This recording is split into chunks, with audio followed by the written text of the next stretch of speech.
नमस्कार। मेरे YouTube channel पर आप सभी का स्वागत है। आज मैं आपके लिए अपने भजन में भक्त कवित्री राजस्थानी श्री कृष्ण भक्त कवित्री मीराबाई की कथा, उनकी उनके भजन को लेकर आई हूँ, उनकी कहानी सुनाने जा रही हूँ।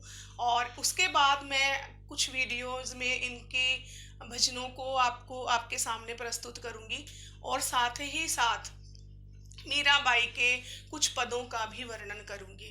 तो सबसे पहले मैं राजस्थान की भक्त कवित्री मीराबाई की कहानी आप सबके सामने प्रस्तुत करने जा रही हूँ, क्योंकि मैंने विद्यालयों में जहाँ भी पढ़ाया, जहाँ भी देखा, मैंने ये देखा कि किसी ना किसी क्लास में एक पाठ जरूर मीराबाई का हिंदी की पुस्तक में लगाया गया, काव्य खंड में। और जब भी मैंने छात्र छात्राओं से ये प्रश्न किया कि आप मीराबाई के बारे में क्या जानते हैं, तो मात्र वे इतना ही बता पाए।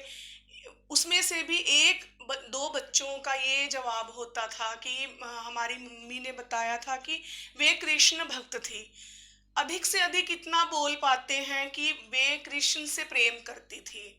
और ये दोनों ही बातें सही हैं, लेकिन उनके बारे में ज़्यादा वर्णन किसी भी छात्र छात्रा ने मुझे करके नहीं सुनाया।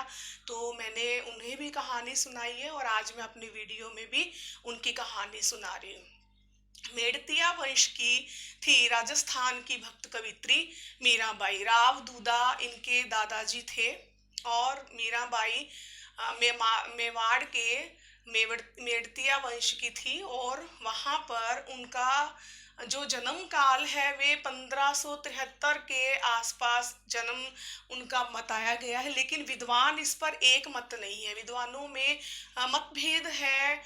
इनको इनके जन्म जो दिन के बारे में, इनका सही जो कौन सा साल था इनके जन्म लेने का, तो उसमें विद्वान मतभेद है। तो मीराबाई बाल्य अवस्था से ही उनके जो संस्कार थे, वे कुर्की गांव में पैदा हुई थी और उनके जो संस्कार थे वे शुरू से ही भगवान के प्रति आस्था वाले थे, क्योंकि रावदूदा स्वयं भी चतुर्भुज भगवान की पूजा किया करते थे और मीरा भी पूजा में शामिल होती थी। तो शुरू से ही बाल्यावस्था से ही उनमें भक्ति के संस्कार थे। जैसे ही मीरा थोड़ी बड़ी हुई तो एक बार वे अपने महल के जो झरोखा होता है, राजपुतानी थी, वो राजपूत लोग थे और वे झरोखे में से बाहर देख रही थी, बाहर झांक रही थी। तो वहां से एक बारात निकल रही थी। तो उन्होंने अपनी माता से पूछा कि माँ ये क्या है। उनकी माता का नाम वीर कुंवरी था और पिता रतन सेन थे।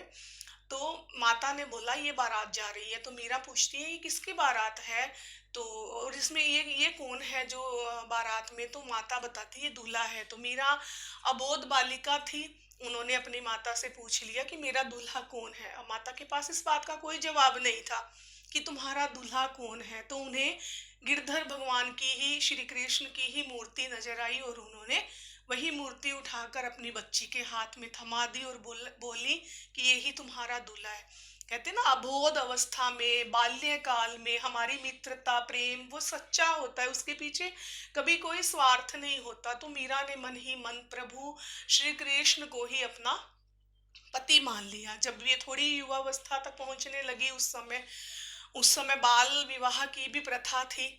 तो राणा सांगा उस समय राजा थे और उनके पुत्र भोजराज से उनका विवाह तय कर दिया जाता है। तो मीरा अपने दादा और अपने ताऊ जी से ये बोलती है कि मेरा विवाह तो हो चुका है।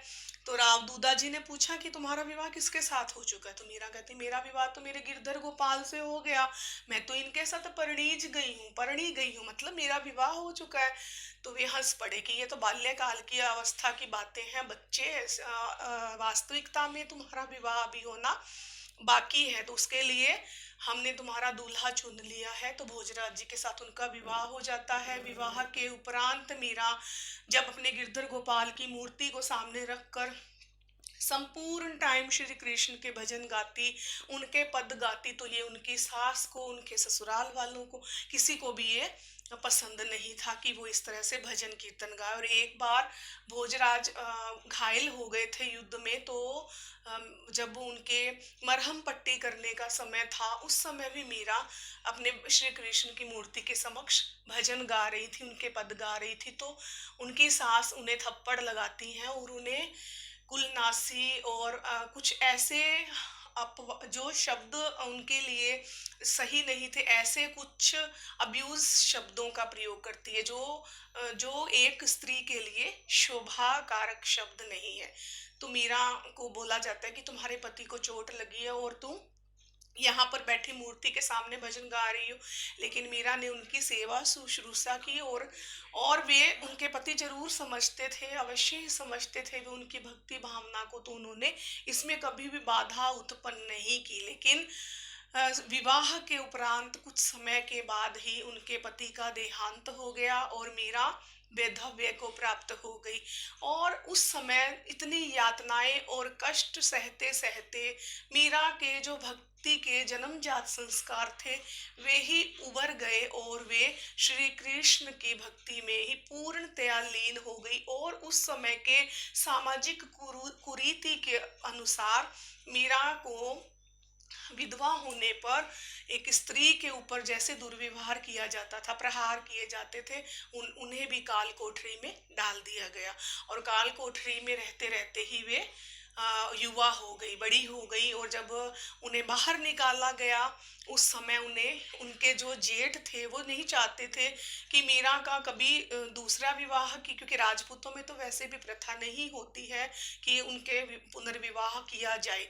और वो चाहता भी नहीं था कि ये किसी उत्तराधिकारी हो अपने वंश में, या इसका कोई भी इसकी संतान हो। और लेकिन मीरा को तो किसी भी वस्तु की, सांसारिक चीजों की, स्वर्ण आभूषणों की, चांदी की, कोई हीरे जवाहरातों की चाहना ही नहीं थी। वो चाहती तो रानी बनकर महलों में राज्य कर सकती थी, लेकिन मीरा को तो अपने प्रभु के अलावा कुछ भी अच्छा नहीं लगता था।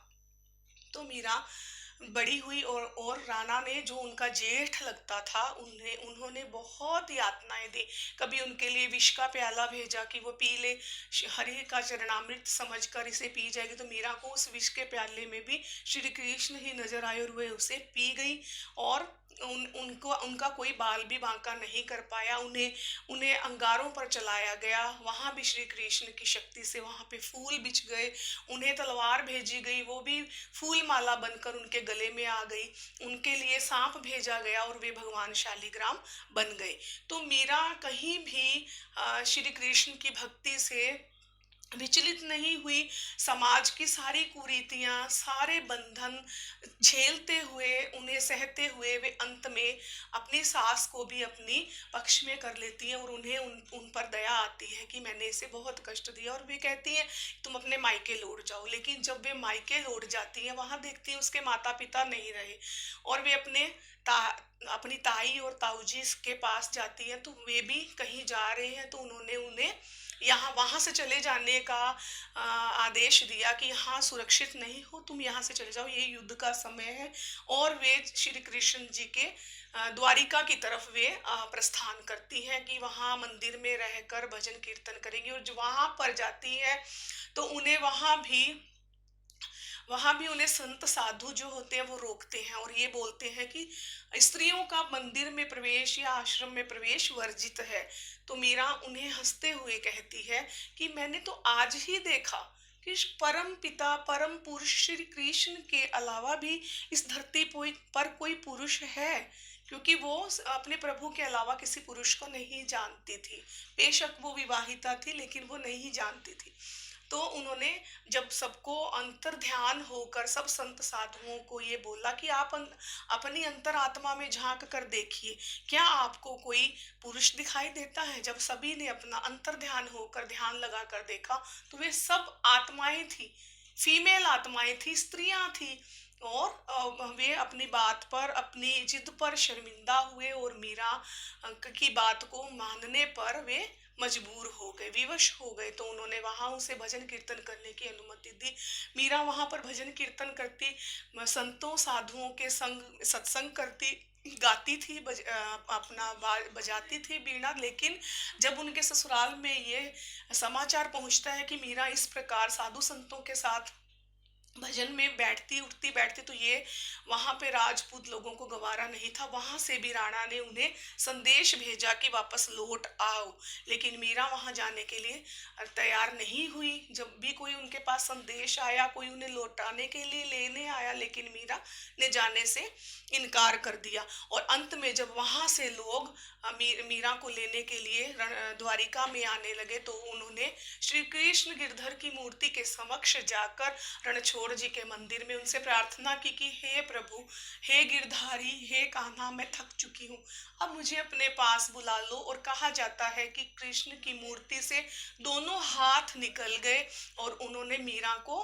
बुलाया अपने पास कि मीरा आओ और मुझ में समा जाओ। और कहते सशरीर, बिना अपने श्वास छोड़े, बिना मृत्यु को प्राप्त हुए, सशरीर मीरा श्री कृष्ण की मूर्ति के अंदर समा गई। और उनकी उनकी ओढ़नी, जो उनका दुपट्टा था, उसका जो एक पल्लू था, कोना था, वो बाहर रहा। इसलिए कि समाज के, संसार के लोग जब कभी विश्वास नहीं करेंगे तो उन्हें भी विश्वास करने पर विवश होना पड़ेगा। तो ये मीराबाई की कहानी थी। सच्चा भक्त था तो मीरा को लेने भगवान खुद लौट, क्योंकि वे जब इतना निस्वार्थ प्रेम देखेंगे तो ईश्वर को आना ही पड़ेगा। तो उन्होंने अपने भक्त की भक्ति को स्वीकार किया, सफल किया उसकी भक्ति को, और आज उनका नाम हमारे इतिहास में स्वर्णाक्षरों में अंकित है। तो ये थी मीराबाई की कहानी। तो मैं कुछ बोल हैं, कुछ भजनों के 2 4 5 पंक्तियां आज मैं इस वीडियो में प्रस्तुत करूंगी, जो इस प्रकार है। यदि आपको ये कहानी पसंद आई हो, यदि आपको ये वीडियो पसंद आया हो, तो शेयर कीजिए, लाइक कीजिए और चैनल को सब्सक्राइब कीजिए।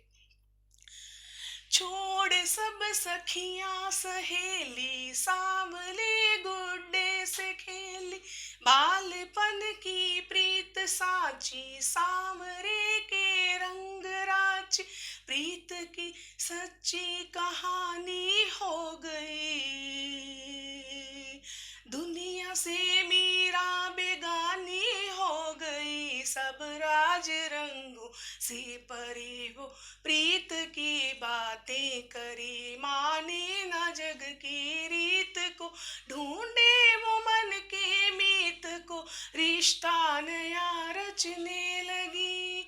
मेरे तो गिरधर गोपाला, दूसरों ना कोई, जाके सिर मोर मुकुट मेरो पति सोई, जाके सिर मोर मुकुट मेरो पति सोई, जाके सिर मोर मुकुट मेरो पति सोई। धन्यवाद।